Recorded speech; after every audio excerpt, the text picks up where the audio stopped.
Okay. Thank you. We'll call the meeting, the investigative committee meeting to order. The first item on the agenda is review of on-site packet. Is there an on-site packet? Madam Chair, there is no on-site packet. Thank you. Are there any additions or revisions to the agenda today? Okay, hearing none, we'll move on to announcements. And I think Linda has some announcements. Madam Chair and committee members, Ruth Humbert, nurse investigator, and I traveled to Lindsborg in early May to attend the Carcom Spring Conference. So I was able to clarify a few misperceptions that are kind of thought they misperceptions. I can just leave it at that. And now I've been invited, thanks to Ruth's volunteering me. I will start presenting then at the fall conference in August in Wichita. Some of the things that they were talking about was like, how do we prevent poor practice rather than address poor practice after it occurs? And for the fall conference, basically I'll be doing like a Board of Nursing 101, what is KSPN's case investigative process. Something that they mentioned at the conference that I thought was kind of interesting was that they will shred documents at 1 year, and sometimes the date of incident is already 1 year past before the date of reporting is to the Board of Nursing. So I was questioning why they're shredding their documents within 1 year. I don't know if hospitals have a certain record retention policy, but so it would behoove us to be able to subpoena timely for those documents. But as you know, our caseload is significant. So, and you had several cases to review this time. So, but that's what we'll be doing for our membership with Carcom, which is the Kansas Association of Risk and Quality Managers. Additionally, committee board member Michaela Heiston and myself attended the NCSPN's disciplinary case management conference at the end of May in Greenville, South Carolina. Very nice little town. And of interest was the presentation I thought by the psychologist, who really kind of helped explain that the mental health diagnosis is just as important to consider when disciplining a licensee. I did give you each a little handout that we received from her that had kind of like the wheels of trauma and trauma-informed care. Those type of things were discussed. Current research apparently starts to indicate now that 60% of people with a substance use disorder or chemical dependency would have a mental health trigger. So we need to kind of like look to see, can we do a mental health diagnosis in addition to if we're going to discipline type thing. So that was an interesting comment. The ability to network and to finally meet the people that I've been talking with via email and speed memos and phone calls was personally fantastic for me. So Kayla, did you have anything else that you wanted to add? Not much, except for I too appreciated the psychologist and one of the presentations really helped us to see the suicide rate among nurses, which I was completely surprised about. And that usually surrounds that nurse having the potential to lose their licensure due to an error or some other type of an event. So adding the mental health component or the mental health diagnosis component really may help these nurses to be able to navigate, the discipline, not only the discipline, but maybe the issues that led up to their error or their mistake. And so I think it just helped me to see it's very important to take that multi-pronged approach to discipline case management. Certainly share any of the slides and stuff that we get from there. I've only received one set, I think, so far, but as soon as we get all of that, we'll share that with the committee members so you can see kind of what we were able to see. So, and if you have questions going forward, we can certainly talk about it. When was that a yearly state risk manager hospital only kind of conference that for the Carcom? I'm a member of them because of getting my master's in patient safety and quality. And so I joined as an annual membership, and Carcom is part of the Kansas Hospital Association, it's an offshoot association from them. And so they do meet during COVID. Of course, I think they didn't meet as often. I think we had like maybe one virtual conference. But for the most part, They meet in the fall and in the spring, and then they have offshoots also of different breakouts for their regions. I don't necessarily attend those unless I'm invited to come. I don't necessarily associate myself with just one region. I associate myself with the whole state. So it's kind of if I'm invited to come to a committee, separate one, then I will go. But right now I think it's just the spring and the fall conference. And do they see a trend? Because we kind of maybe see a trend on our end-ish, where they have a high turnover rate in risk managers. And what is the length of term for it? Do they have that kind of data? Are they concerned about it as in their organization? I would say they do have turnover, because when I was asking what they wanted me to present about, they said that one, I could help just give the basic, this is what KSBN, what we would do with the information that we received from them for the case, but it would help clarify the misconceptions that are for the seasoned risk manager, but then it would also help instill into those newer risk managers kind of what the process is and should be. So I think it's a great way to be able to network. I'd like to take Ruth and maybe one other person with me so that they can kind of start seeing and put faces to names of who we are, that we're not just the regulatory agency, but we want to work with them. Right. Oh, I absolutely.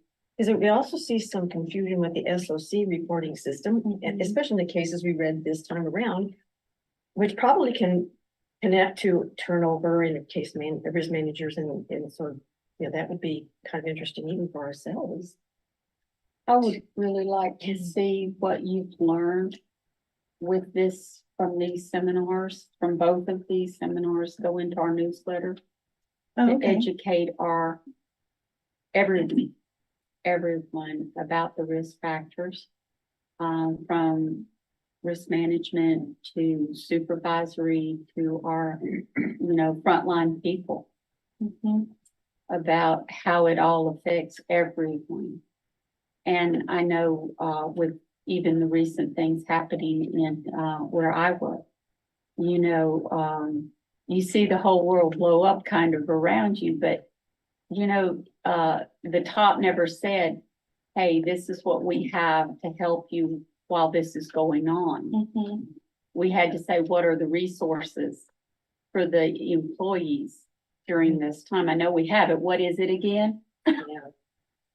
Because we do look at our patients and say, hey, we have these resources for you, but every place has resources for their staff. Sometimes we need to be reminded. We need those magnets that says, hey, we have these for our employees. And it could be because of the pandemic, kind of everybody was hurting everywhere. So it could be that we just need a general reminder. Yeah. And after the pandemic, we are probably not as resilient as we were. We're kind of on a low battery we need a little bit more time to recharge and get back up to a full resilience. And I think with the SOCs, I think that there's a peer review group that's working on looking at that specifically because it is confusing.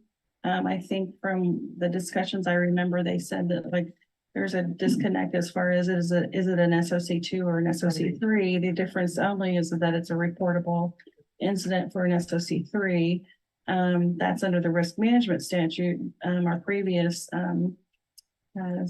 Assistant Attorney General Bryce said that under the KNAP that if it's a nurse, there's a liability to report regardless of SOC status. So there's a disconnect and a confusion that maybe needs to kind of get clarified with all of the language. And so I think that there's a group that's working on that. Oh, that's great to hear. Yeah, I think that will kind of help too. So I think it will too. Education, the best method to fix problems. And then somebody said too that the risk manager is the one who has to help protect the license of the licensee. And I said, because they don't want to lose their license. And it's not really, because I talked to this person afterwards and I said, the data from what I can see, having been here for 4 years, that you're mostly rehabilitative. You do have full authority to revoke the license if need be, if somebody's not willing to be rehabilitated.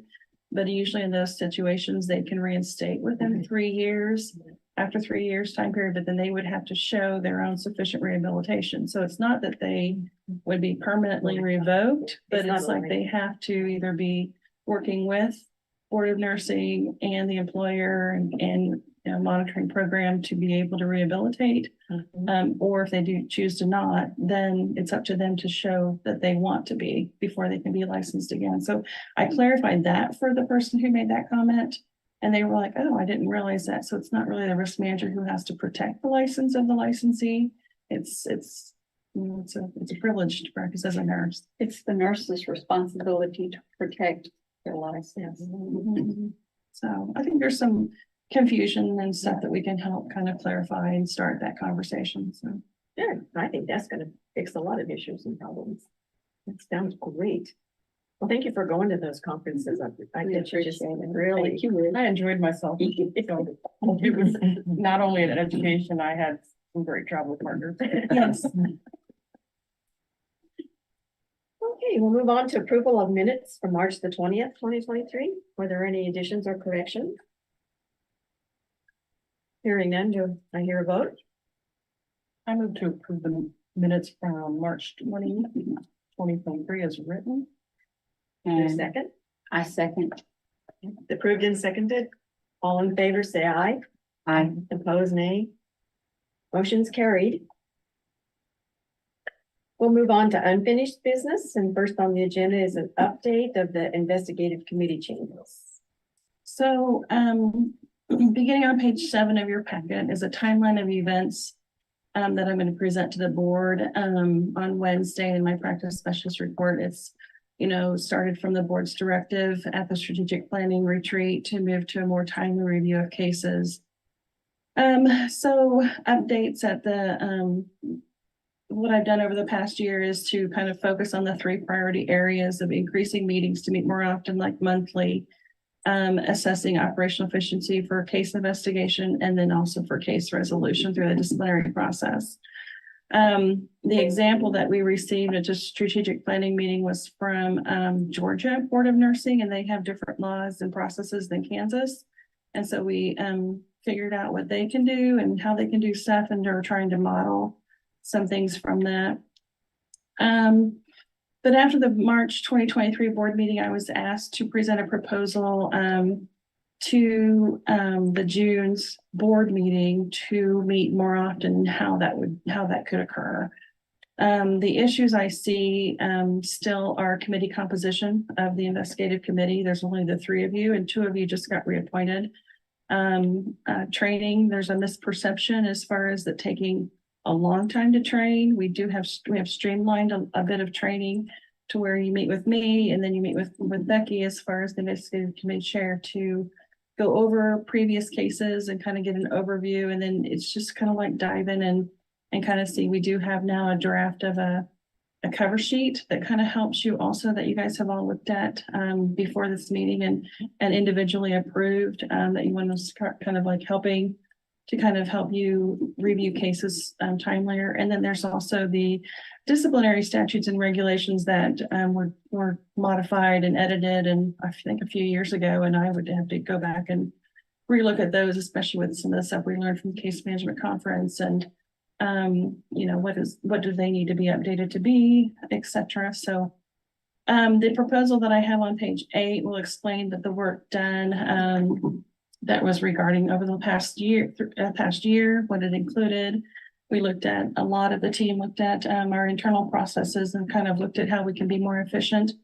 And, you know, there's a lot of things that we need in order to be able to do that, but logistical, fiscal, operationally, you know, we're working as efficient as we can with what we have available to us. So, and then on page 9 is the proposal that if no changes are made currently to the investigative composition, what would that look like? And I put down that perhaps starting on after the September board meeting, the committee would meet virtually at a 6-week mark between board meetings. And then we would have to do some sort of evaluation to see how those are occurring. The current cases, we are to be reviewed quarterly, average over 90. And that's a full day for the committee itself. And so if we're meeting at the 6-week mark, it's conceivable to have about 40-45 cases to review, and that would be an easy half day for the committee members. Other states have said that they are also looking at some data like metrics that relate to number of disciplinary cases per year, outcome at the board of nursing level, percentage of cases that end up with the same discipline as the final outcome, percentage of nurses that have repeat discipline, and time between incident and final discipline. So those are some of the data points I can add.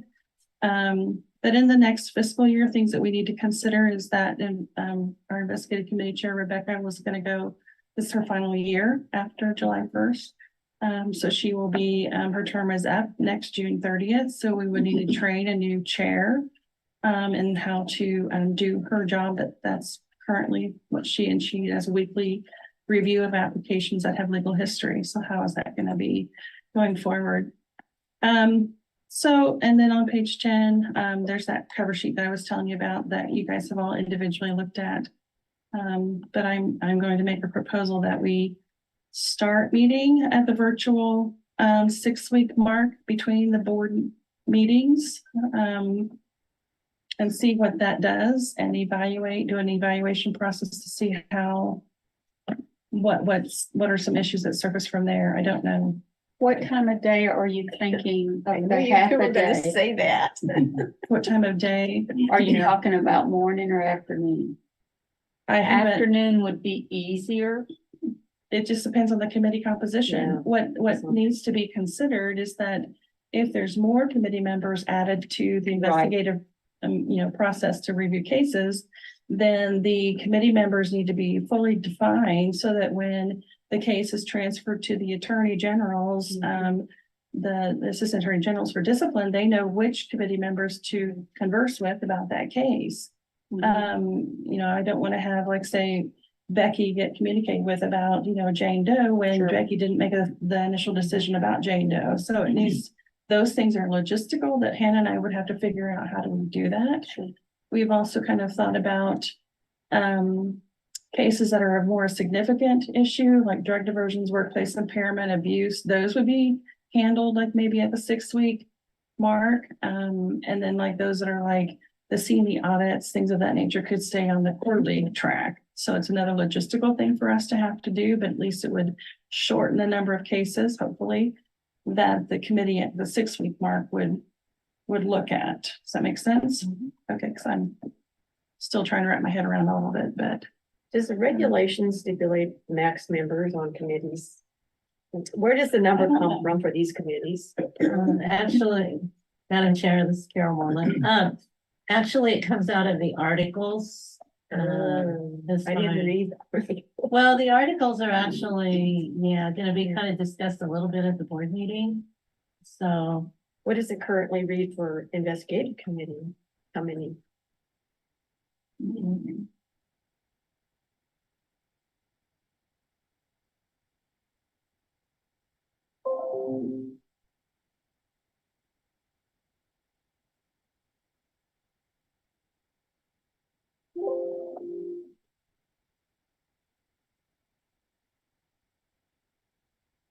Well, the articles are on the website, so. I'm just trying to. Sorry. Investigative I committee. told you had a doctor to look. I didn't think about articles. That's okay. Didn't even go there. There we go.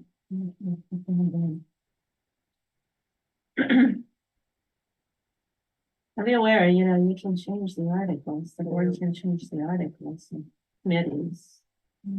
Does that have to go through You'll be at Oh, the it board just- meeting. Just internally. just internal? Well, we wouldn't have to do any, Didn't have to go across street? no. it's No, not the statute. board developed Yes. these. Okay. Investigative, a minimum of 3 board members, including at least 1 RN member. Oh, that's all it says. That's all it Okay. says. Well, 3 is stretching it thin. So It does. When I don't know what the magic number would be, because it seems like there could be a number, there's too many and it's chaos. Mhm. So what is the magic number? We might have to ponder about that, a workable and not a chaos number. And of course, all the board members have jobs. That me because I just retired, so. And maybe that's an evaluation Yeah. component that we look at over Yeah. a period of time and then kind of gauge. There is no set date, time. I mean, it's just whatever would work for the committee members. Because virtual would be easy to set. It's Virtual is just easy to set. binding. It's still an open meeting. It's still, all those things still have to apply for you to go to quasi and then we would shut down, but we rehearse the virtual setting through the pandemic and we can operate that way. But it would just be a matter of setting a date and time and seeing what happens. We would still get you the summaries 2 weeks before. The staff are pretty confident that they would have cases that could go. They usually have cases as soon as Hannah's telling them that they close it out, they're asking her for, extra time and she's like, I can't because I've got to get them to the committee members. So we're feeling confident that we can have some cases that will be ready at the 6-week mark for you to review. Is this about the time of year where they, the board members put their preferences for committee assignment? I think it's now, right, Carol, in September. Yeah, you're gonna see that The in new assignment. Wow. Okay. So maybe we could see who might have some interest in the investigative committee after they hear, it is a short orientation. Michaela could probably, because you can't give them a black and white orientation because the law is not black and white. In every session we meet, there's always, you never can fully orient. It's like you said, you're gonna learn as you go and you've got a lot of help. A lot of questions. Yeah, and that's the way it goes. So it wouldn't be a heavy duty uploading orientation. It's just a matter of the commitment to. And I found what was done to be extremely helpful because part of the orientation should just be how to navigate through the cases. And that helped me immensely. I mean, I could flow through those cases Whereas just because before that, you yeah. just watched a couple of meetings blind and you were totally blind and it took you a couple of meetings to figure it out. But now I oriented her just so she could absolutely get started from the first meeting and that really helped the frustration absolutely. of learning how to do this. We've come a long ways then- and the processes have been cleaned up. The dates, good way to go, investigators, the dates that we get them after you got them were just wonderful. I found the investigators,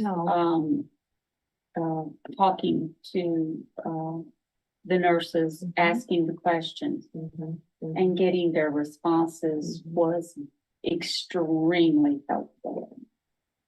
The direct questions were. So now that we're extremely. full on board now and the dates are shorter that we're getting them and we've got some little sheets that we like to help us process the cover sheet, I cases. think is Yeah, gonna be so we're really Oh. trying to cut the commitment down. And if we go, we were thinking if we go and do this schedule, which I like this schedule because 99 cases was to me today. Right. I think that would help. So again, we don't know the time frame. That's $1 million question. How long would it take?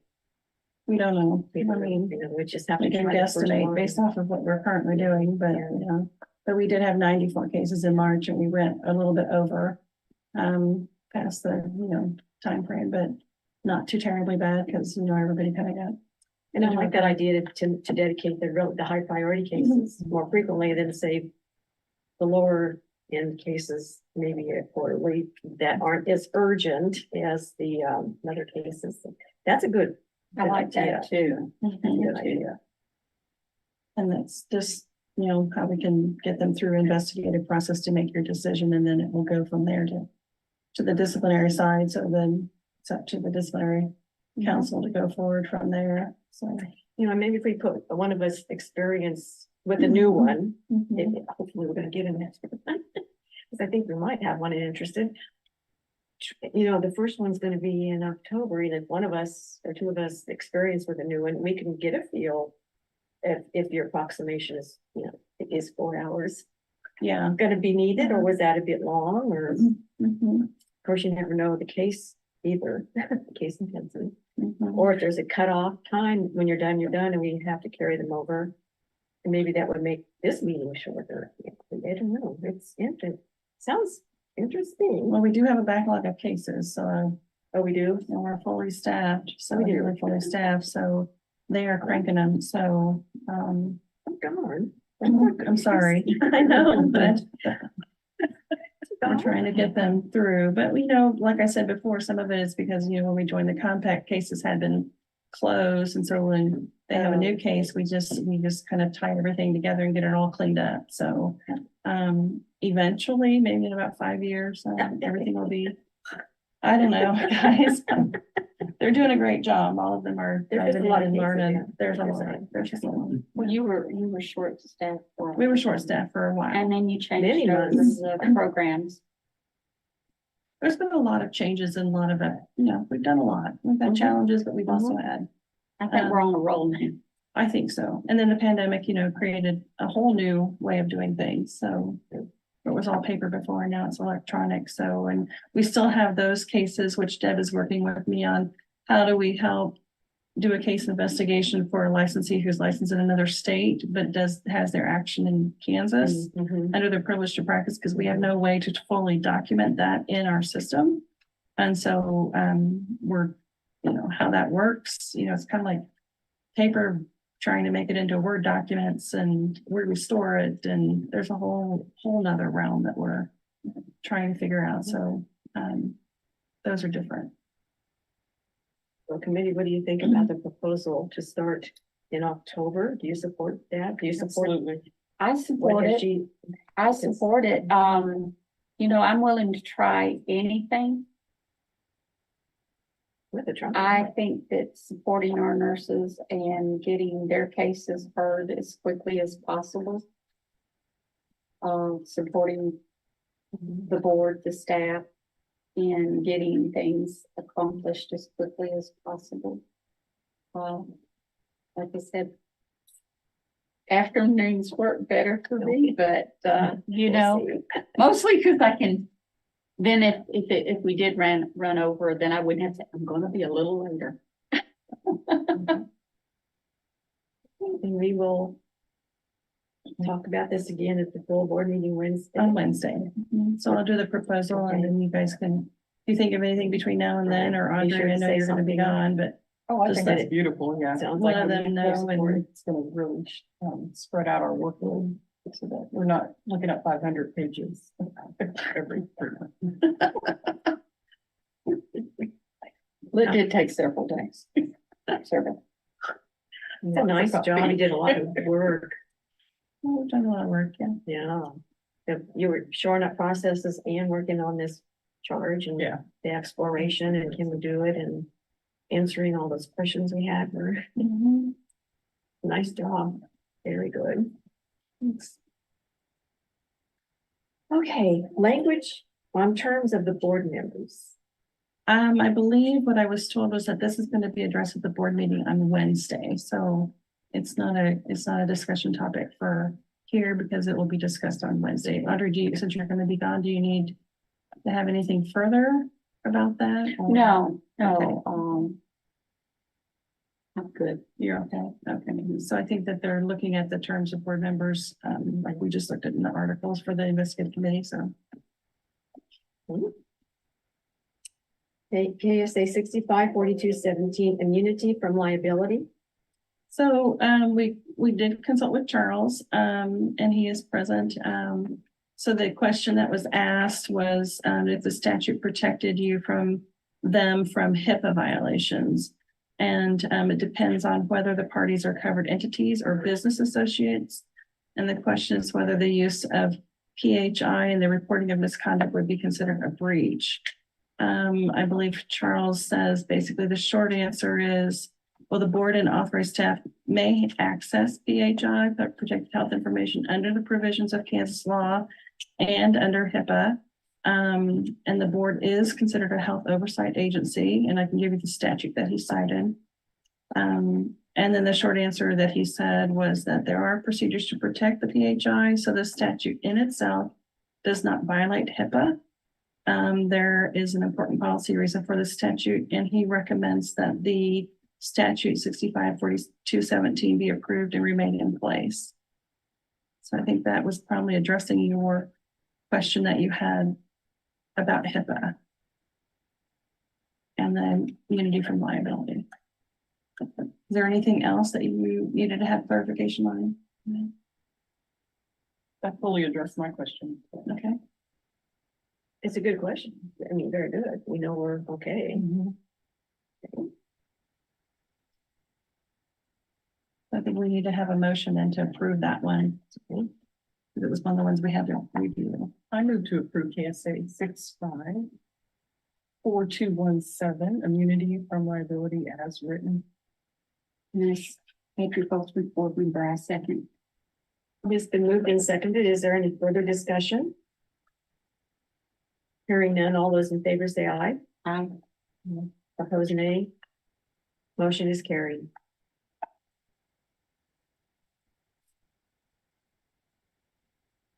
Next is new business, which is the KNAP statistical summary for period 1/1/23 through 3/31/23. So Madam Chair, on page 12 of the committee packet, that's the report is from KNAP. And I would note that since we went to that case management conference, it does not indicate a reason for enrollment, whether it be chemical dependency, mental health, or both. And I am planning a meeting with the current KNAP staff to be after July 1st to meet with myself and Carol and kind of meet the new staff. There's a new executive director there. And kind of start that conversation as to how we can get the information that we need. I've already kind of talked with Elizabeth, their program manager, about their mental health reasonings and diagnosis and how those are done. I mean, kind of what we heard at the case management conference was that, who does the diagnosis is just as important as, is that within their scope to truly diagnose? So that's also something that we need to look at. So. Well, that's kind of some of the concerns too we had when we order fitness to practice, which, it involves a mental health eval, and who does that? We have been mentioning it. We have been all along, but really haven't incorporated that as a holistic approach, but That was one of my questions when you we've brought up acknowledged the it. other was KNAP and mental Yeah. health. Does it combine? right. And then there's probably a way that there can be a better way that they look at those things. It's probably an internal procedure that they have to kind of look at, but it's something that if the board wants it, then, they would certainly probably help look to see how they can address it. I would like you to explore that a little more, just because I think we do need to do more. And then for I these think nurses. too, from the case management, we need to kind of look at, they want the train. I'm sorry. It happens. I know. When you're talking to KNAP or Megan, With KNAP, Well, their Oh, and mental processes health and, yeah. it I'm happens. sorry. Well, I'd like to add while you're thinking of that. So one of the things that the psychologist said, and the reason why that's so important is because with a diagnosis from a proper provider, it helps with the insurance coverage of any kind of treatment. So if you don't have that diagnosis, a true diagnosis from a true provider or psychologist or psychiatrist, the insurance probably won't cover it. And so we have a lot of nurses that can't afford the treatment because they don't have the insurance coverage anymore, or their insurance won't cover it. So that diagnosis definitely helps with insurance coverage.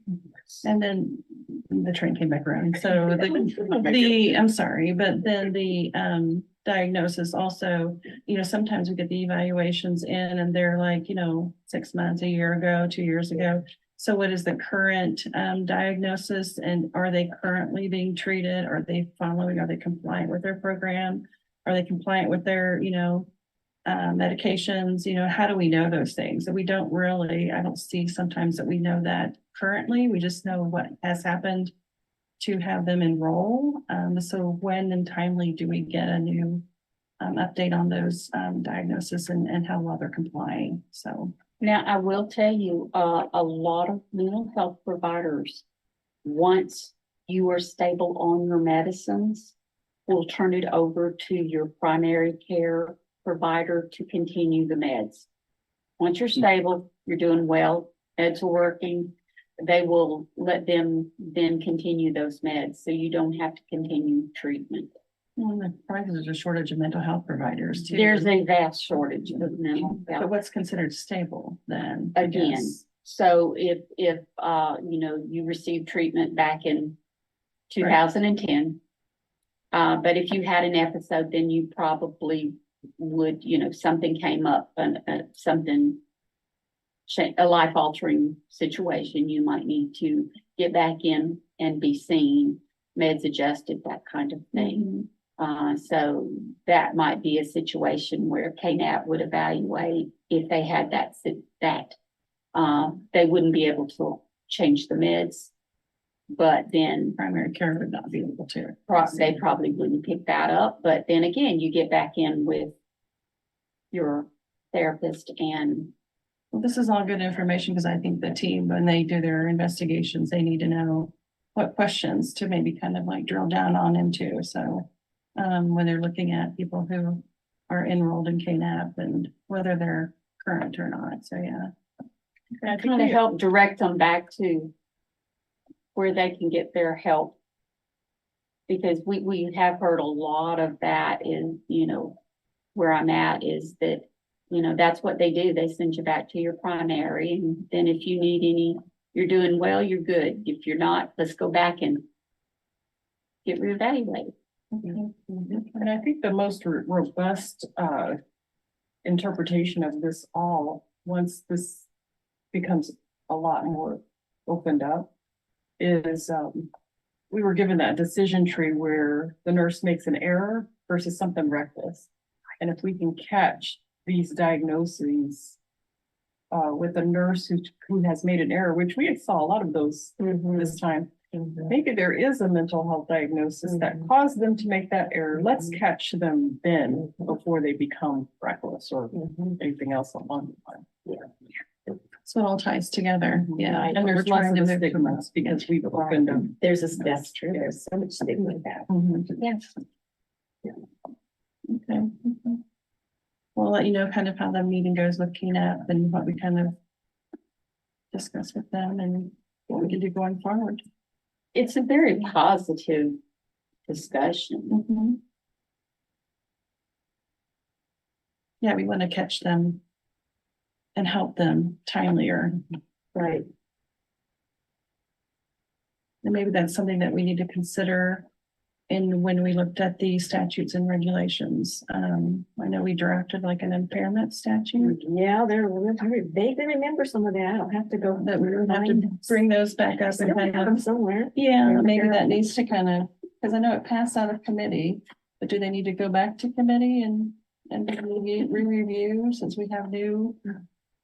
You could start them over and then take them to the board from committee. We could possibly do that so that we can make sure we address some of these other issues with mental health. Well, who's going to be the people on the committee? Because I know that was an issue, was that a question when we had the committee before when they were drafted, looked at? What committee members need to be on that to look at the statutes? Just to update them after, this conversations we've had.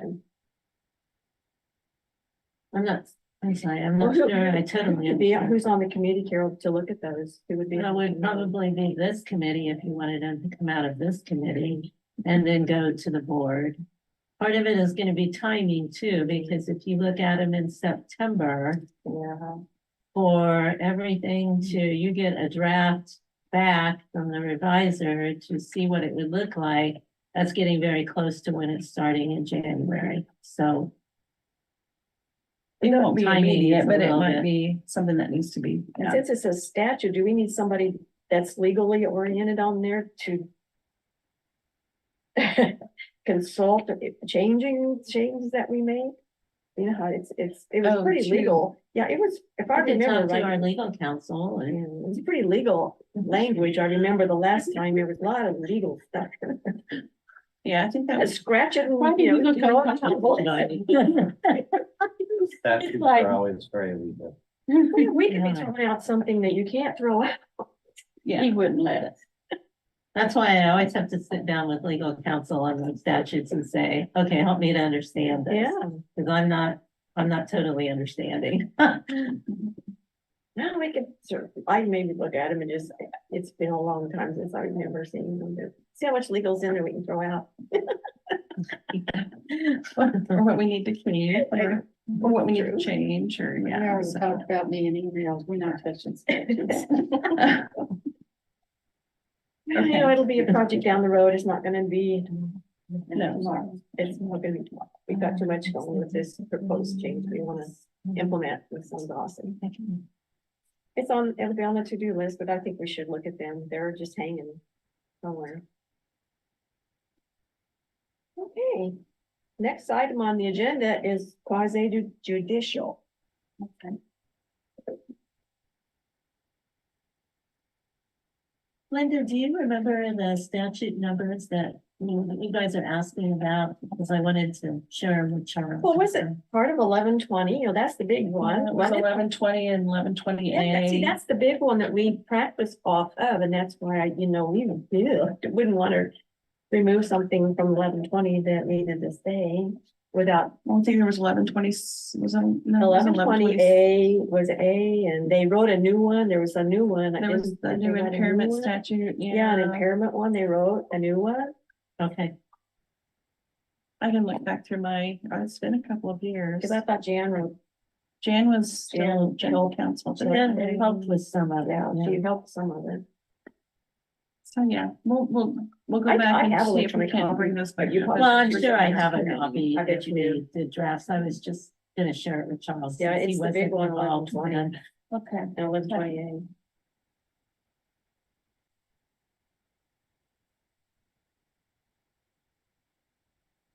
You ready to read that? Okay, I moved that the meeting of the investigative committee be closed to deliberate on matters relating to decisions involving the exercise of quasi judicial functions as authorized by KSA 2013 sub 754318G1.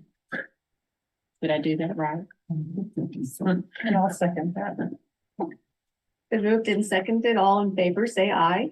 Aye. Aye. Opposed, nay. Motion carried. We will adjourn and resume upon completion. Sign up now.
Okay. That's it. Yeah, start, it says start. Can you, This one, yeah, we have to read them on. can you hear us, Cole? Miss them. We have to read the case Okay. that we. That's read the motions. Right?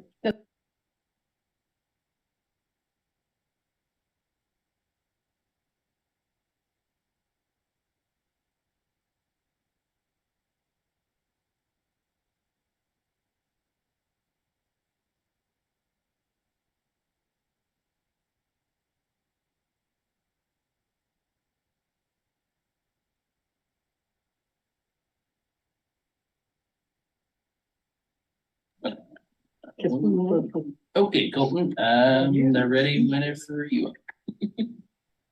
All right, you're good. For your paper. Oh, that's Okay, right. well, thank you. Okay, we're back after quasi judicial. The next item on our agenda is the agenda for, the motions. The motions. It's the motions that we need now to read. I move that the investigative committee find the following cases to be closed for the reason that no action is needed. I second. It's been moved and seconded. All those in favor say aye. I, Opposed, nay. Motion carries.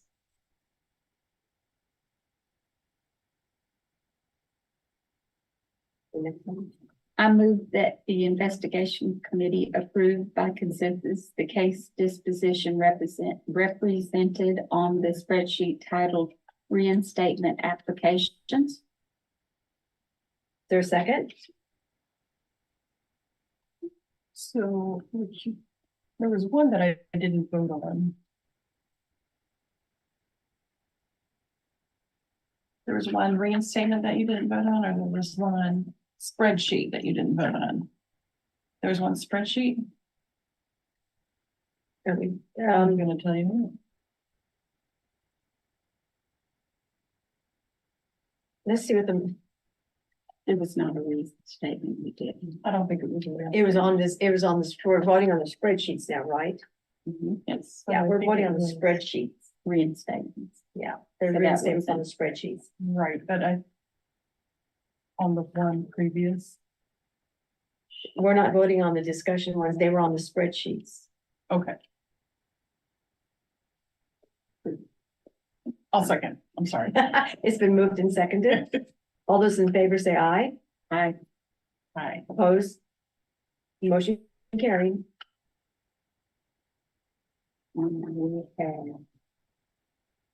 I move that the investigation committee approve by consensus the case disposition represented on the spreadsheet spreadsheet titled conversions.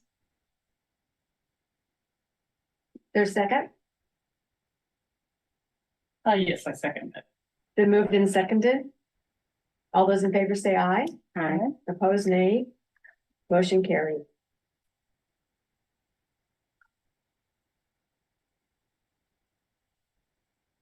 I move that the investigative committee approve by consensus the case disposition represented on the spreadsheet titled endorsement applications. I second.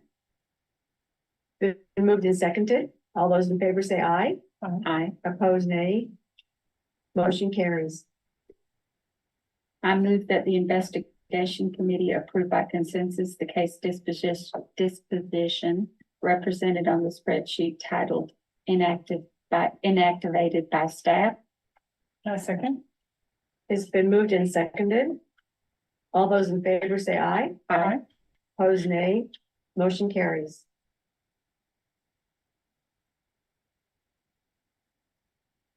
I move that the investigative committee approve by consensus the case disposition represented on the spreadsheet titled new grads. I second. It has been moved and seconded. All those in favor say aye. Aye.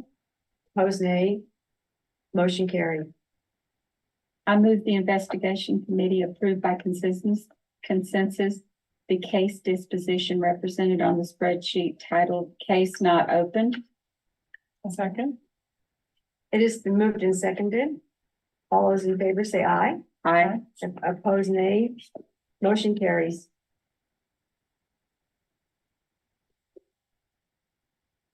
I move that the investigative committee approve by consensus the case disposition represented on the spreadsheet titled unlicensed practice.